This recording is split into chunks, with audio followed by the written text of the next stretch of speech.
invitation ang nakaraan sa akin last year. June, meron kami na yung mga second week ng June 2023. Nagchat sa akin na pwede na ako mag-audition. Bali nagchat siya hindi lang sa TikTok, pati na rin sa aking Facebook page. Inaanyayahan nila akong mag-audition sa isang fictional series na kailangan sila ng taong may tunay na may kapansanan kagaya ko. And then I accepted. Bakit naman hindi? Ano isipin nyo na may mag-iimbita sa atin, no? Medyo na nila ng aking papasok sa audition. Bali, umabot na nga ng first week ng July. So, nakakasok na ako at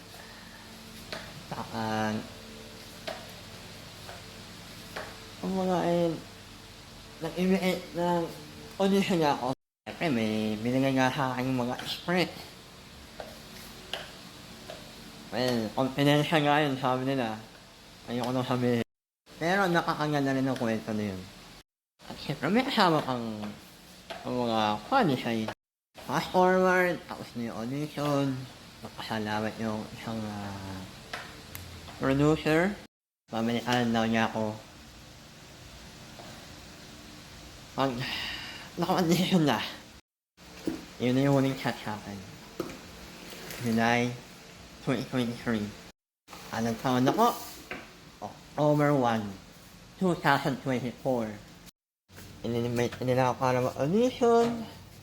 Nag-audition. Nag-thank you. Babalikaan ka na namin, ha? At, anong year na? October na. Akala ko yun na. Akala ko yun na yung simula. Hindi pa pala. Oo. Mahirap maging artista. Pero mas mahirap yung ang-audition. Inimbita ka. Nag-audition ka. Tapos babalikan ka na namin, ha? Umasa lang ako. What the hell? Pero okay lang yun. Okay lang sa akin. Okay lang sa akin. Kasi unexpected naman yun na may mag-i-invite na sa akin. Ilang beses ko na sinasabi. What a life.